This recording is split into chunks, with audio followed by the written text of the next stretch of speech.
नमस्कार दोस्तों, कैसे हो आप सब। उम्मीद करता हूं कि सभी ठीक होंगे और आज की वीडियो में मैं आपका करता हूं स्वागत। आज की वीडियो बहुत ही ज़्यादा नॉलेज बेस्ड और फुल इन्फॉर्मेशन वाली फिर से एक वीडियो लेकर आया हूं, जिसमें कि हम क्वेश्चन एंड आंसरिंग करेंगे। कुछ स्लोवाकिया को लेकर भी हो सकते हैं, कुछ इटली को लेकर हो सकते हैं, कुछ पोर्चुगाल को लेकर होंगे। कहने का मतलब है कि शेंजन की मोस्ट ऑफ कंट्री के आज क्वेश्चन एंड आंसरिंग करिए जाएंगे। और सबसे बड़ी बात, जिसने भी किसी भी शेंजन कंट्री की इन्फॉर्मेशन लेनी हो वो मुझे इंस्टाग्राम पर फॉलो करके मैसेज कर सकता है, अपनी जो भी क्वेरी से पूछ सकते हैं। और वीडियो को स्टार्ट करने से पहले एक रिक्वेस्ट करूंगा, अगर आप वीडियो पर नए आए हैं तो वीडियो को कर दे लाइक, चैनल को कर ले सब्सक्राइब और वीडियो को आगे शेयर कर दे जिसने भी किसी भी तरह की कोई इन्फॉर्मेशन लेनी हो। ठीक है, अब टाइम वेस्ट नहीं करते और बढ़ते हैं क्वेश्चनों की ओर।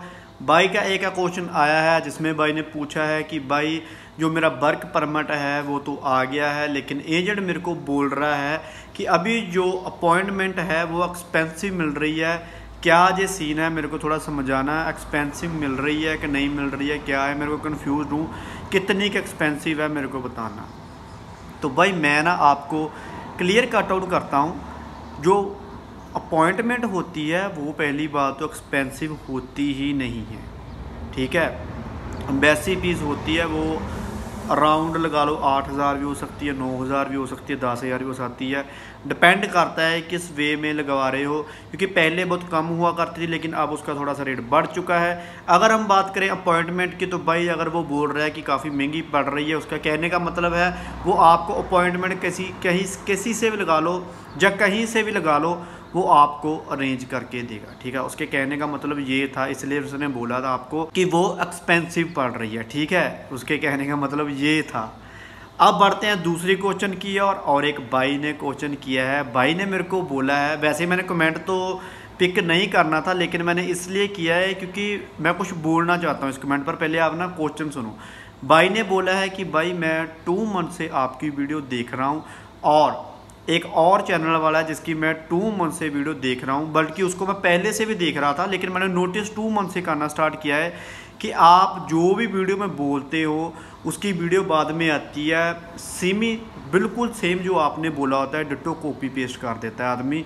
भी वो ऐसा कर रहा है, आप उसको कॉपीराइट दो या आप उनको बोलो। तो मैं भाई आपको ना एक यहाँ पर बोलूँगा, अगर कोई भी कॉपी करके पेस्ट कर रहा है तो भाई मेरे को उसमें से कोई दिक्कत नहीं है।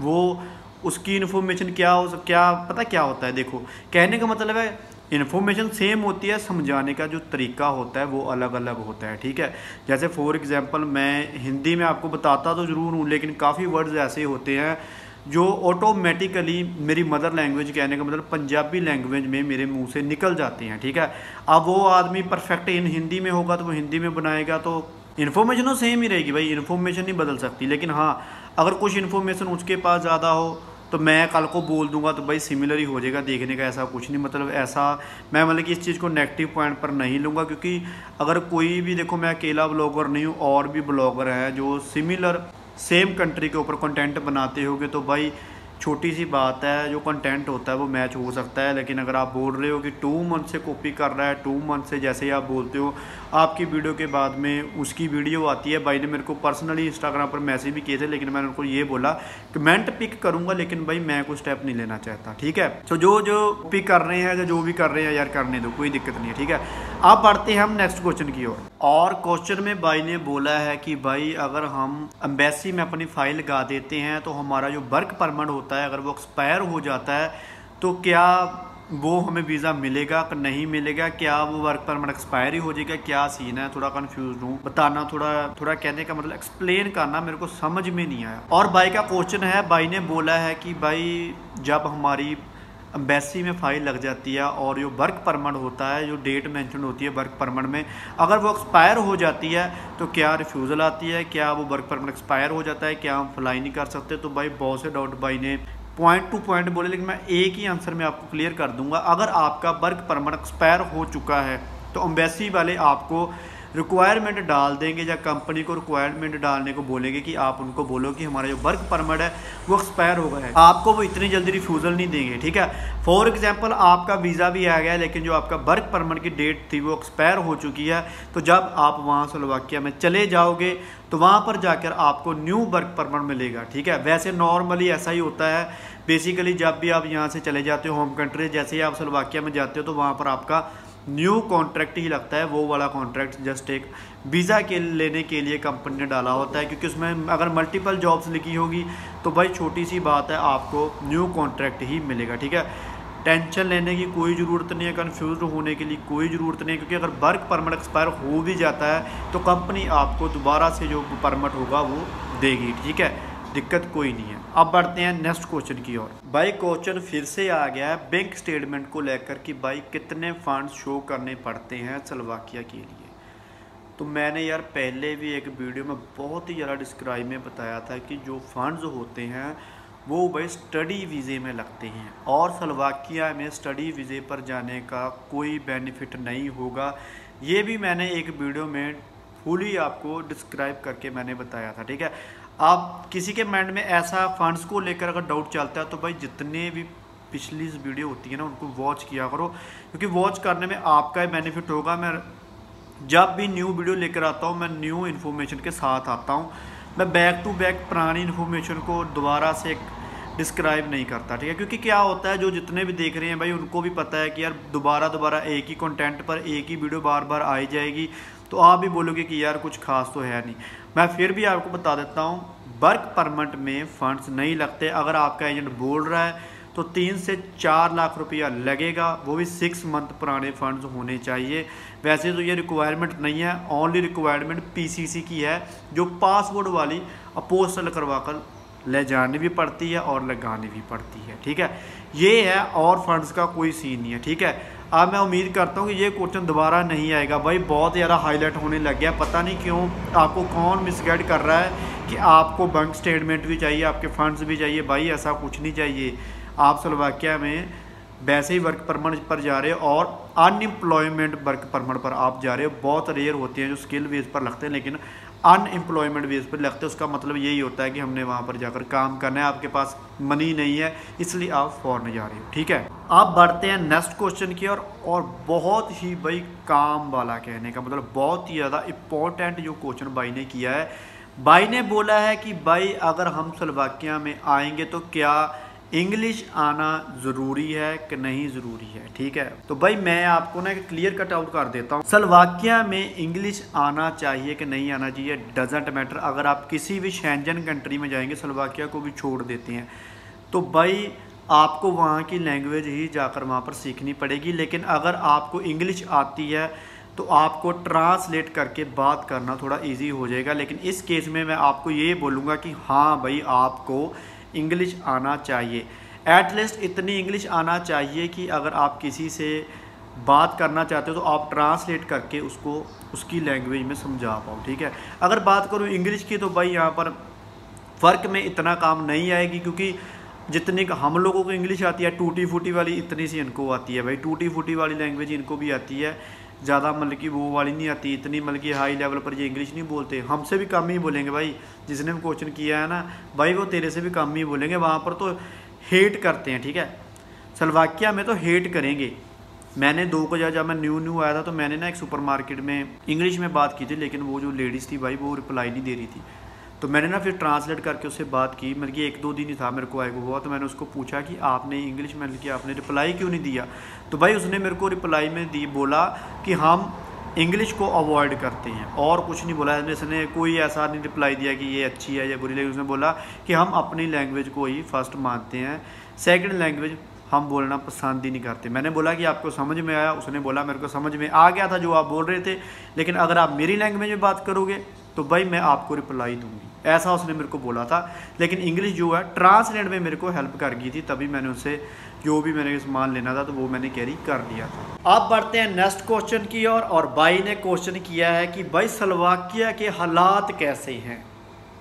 भाई कहने का चाहते हो हालात कैसे का मतलब क्या, फाइनेंशियल पर बोल रहे हो, क्या बोल रहे हो? हालात का मतलब यार क्या होता है? अरे भाई फॉरेनर कंट्री या हालात उसके कैसे होंगे भाई, ठीक ही होंगे, वहाँ के लोगों के हालात भी ठीक होंगे, वहाँ की सरकार के हालात भी ठीक होंगे। हमारे हालात जो है वो ठीक नहीं है, कहने का मतलब, ठीक है। अगर यार हालात के बेस पर मैं एक ना ही रिप्लाई देता हूँ।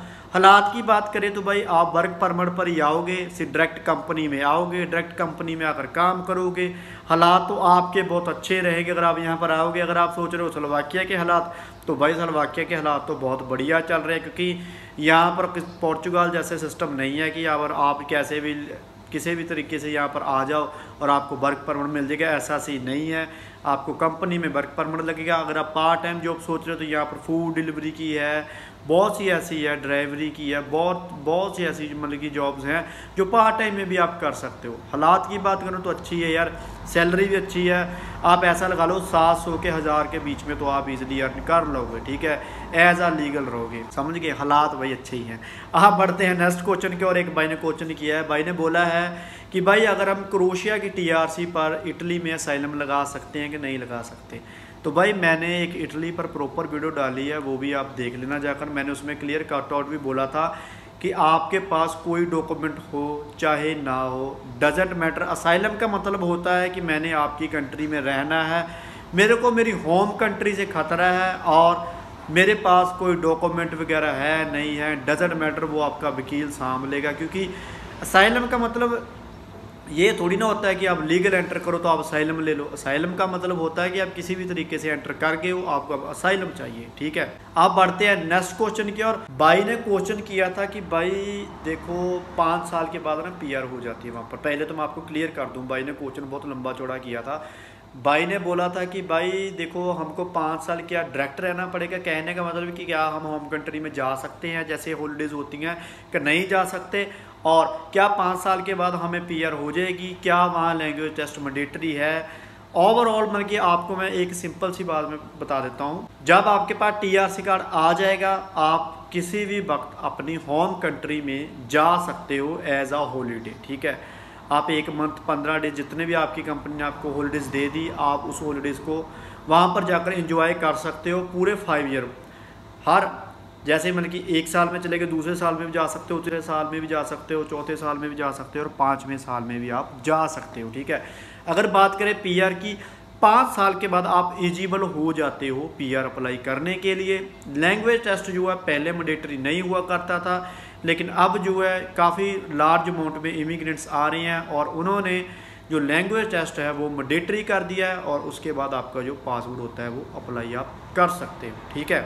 और कुछ क्वेश्चंस ऐसे होते हैं जो मेरे को आप लोगों ने मोटिवेशनल डोज दी होती है, जैसे कि भाई आपकी इन्फॉर्मेशन बहुत बढ़िया होती है, इन्फॉर्मेशन ग्रेड देते हो, आप प्रॉपर से इन्फॉर्मेशन देते हो, हमको समझ में आते हैं। तो भाई मैं उनको बिग थैंक्स करता हूँ कि आप मेरे को ऐसे भी मतलब कि क्वेश्चंस करते हो, कि ऐसा कहने का मतलब कमेंट भी करते हो आप मेरे को कि हाँ मेरे को भी एक बहुत अच्छा लगता है कि हाँ भाई जो मैं इन्फॉर्मेशन आपको दे रहा हूँ आपको ईजिली समझ में भी आ रहा है और आपको अंडरस्टैंड भी हो रहा है। जैसे फॉर एग्जांपल कुछ क्वेश्चन पता कैसे होते हैं भाई, मेरे को खुद को मतलब कि कन्फ्यूज में डाल देता है। जैसे एक लड़के ने क्वेश्चन किया था कि भाई डेट नहीं मिल रही, समझ तो मैं गया था कि अपॉइंटमेंट की बात कर रहा है। भाई कमेंट जो होता है ना, जो कुछ क्वेरीज होती है आपकी प्रॉपर किया करो, ठीक है। एक भाई ने क्वेश्चन किया था, मैंने सिमिलर उसी वीडियो में मैंने बोला हुआ है कि जो आपकी अगर PC से एक्सपायर हो जाती है तो आप मेरे रीन्यू करवा कर उसी में उसने फिर से कमेंट किया हुआ है सेम क्वेश्चन का।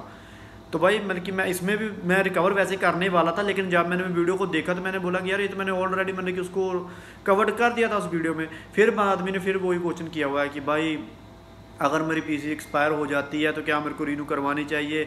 मेरा एजेंट मेरे को ऐसे बोल रहा है कि अगर आपको PC एक्सपायर हो जाएगी तो ये वीज़े का चक्कर हो जाएगा, वो हो जाएगा। मैंने भाई फुल डिटेल में उस वीडियो में बोला हुआ है, भाई आप उसको एक बार चेकआउट करो वीडियो को प्रॉपर।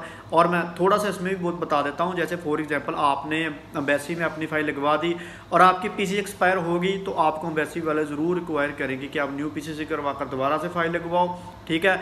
अगर फ़र्ज़ कर लो आपका वीज़ा आ जाता है तो PC से एक्सपायर हो जाती है तो आप PCC जो है अप्लाई करके अपने साथ में ले जा सकते हो, ठीक है, कोई दिक्कत वाली बात नहीं है। अब जितने क्वेश्चन थे वो मैंने पिक कर लिए, कुछ मैंने पोस्ट एक डाली थी उस पर भी क्वेश्चन आए थे, मैंने वो भी रिकवर कर दिए। अब मैं एक लास्ट क्वेश्चन बोलूँगा कि मेरे को बहुत से मैसेज आते हैं इंस्टाग्राम पर, सभी पूछते हैं कि भाई क्या इटली जाना आज की डेट लिए बेस्ट है कि स्पेन में जाना बेस्ट है, क्योंकि 2 ही ऐसी कंट्रीज़ बची हुई हैं वहाँ पर असाइलम लग जाती है और इधर पेपर जो है जैसे 2 साल के लिए पार्लियामेंट होती है तो उसके बाद में जो होता है आपको TRC कार्ड मिल जाता है। तो कौन सी कंट्री बेस्ट है हमने, तो मैं आपको ऑलवेज यही बोलूँगा कि आप जितना हो सके असाइलम को अवॉइड करें, आप वीज़े को प्रेफर करें, आपके लिए बेनिफिट ही होगा, ठीक है। क्योंकि क्या होता है भाई, देखो यूरोप में ऐसा सीन है, कहीं भी चले जाओ यूरोप किसी भी कंट्री में आप चले जाओ, पहले जो है आपको उतनी अमाउंट सेव नहीं होगी जितनी आपने एक्सपेक्ट की होगी, ठीक है। ऐसा होता है, स्पेन में ऐसा है कि आपको 2 साल के बाद आपके पेपर्स लग जाएंगे, और इटली में सेम सिमिलर चलेगा, असाइलम लगेगी, असाइलम अप्लाई हो जाएगी, वो कहने वाला टाइमिंग जो वो सेम हो जाएगा। अगर सैलरी की बात करो तो दोनों में सिमिलर सी है, कोई मेजर डिफरेंस आपको नहीं देखने को मिलेगा कि हाँ भी वहाँ पर जॉब अच्छी है या वहाँ पर सैलरी अच्छी है और स्पेन में कम है, ऐसा कुछ नहीं है, दोनों सेम सिमिलर से ही हैं कंट्री, ठीक है।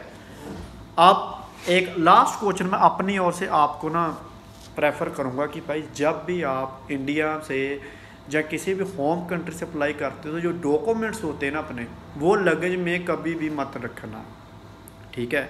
ग्रोसरी वगैरह का तो मैं बहुत बार आपको बताया हुआ है। जो डॉक्यूमेंट्स होते हैं ना, जैसे फॉर एग्जांपल वर्क परमिट हो गया, आपका पासपोर्ट हो गया, और भी डॉक्यूमेंट्स आपके पास में होंगे, जैसे फॉर एग्जांपल आपके स्टडी के हो गए, व्हाटएवर जो भी डॉक्यूमेंट्स होगा वो आपके हैंड में होनी चाहिए फाइल, ठीक है। अगर हैंड में नहीं है तो आपने साथ में कोई कैरी बैग किया हुआ तो उसमें होनी चाहिए, ठीक है।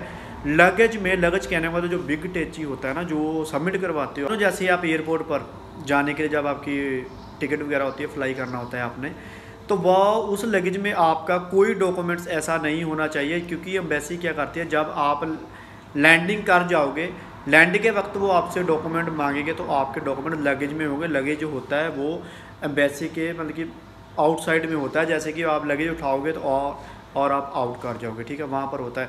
और एक भाई के साथ ऐसा ही हुआ था, तो भाई को मैंने ना वैसे बहुत पहले वीडियो में मैंने बोला था, अभी जो डॉक्यूमेंट्स होते हैं भाई वो लगेज में नहीं लेकर जाने। सो क्या सीन होगा कि अगर आपके उसमें लगेज में होंगे तो भाई वो आपको बोलेंगे कि लगेज तो हम वहाँ पर आपको जाने नहीं देंगे, आप हमें फ़ोटोज़ दिखा दोगे, तो वो उनको फिर भी सेटिस्फेक्शन नहीं होगा, तो आपका टाइम वेस्टेज होगा और कुछ नहीं, टाइम आपका वेस्ट होगा, ठीक है। सो इसलिए बोलता हूँ कि जो भी डॉक्यूमेंट्स होगा वो अपने हैंड में रखें। और जब भी आप अपनी होम कंट्री से हैं तो कम से कम 2 मंथ्स का जो होता है आपका ग्रोसरी का, रेजिडेंसी का खर्चा जो है साथ में लेकर आए। कहने का मतलब 500 के 500 यूरो या 1000 यूरो के बीच में अपना जो है बजट साथ में लेकर आए, आपको ही बेनिफिट होगा। अगर आपकी जॉब लग जाएगी, आपको पे स्केल अच्छा आ जाए और आप अपनी होम कंट्री को दोबारा से अपने वो पैसे जो है भेज सकते हैं, ठीक है। अब उम्मीद करता हूँ कि ये वीडियो अच्छी लगी होगी। अगर वीडियो अच्छी लगी है तो चैनल को कर लेना सब्सक्राइब, वीडियो को कर देना लाइक, और इंस्टाग्राम पर फॉलो कर लेना, और जिसने भी क्वेरीज करनी है इंस्टाग्राम पर मेरे को DM कर लेना। अब ऐसी और एक अच्छी वीडियो लेकर मिलूंगा, तब तक के लिए बाय बाय, सत श्री अकाल।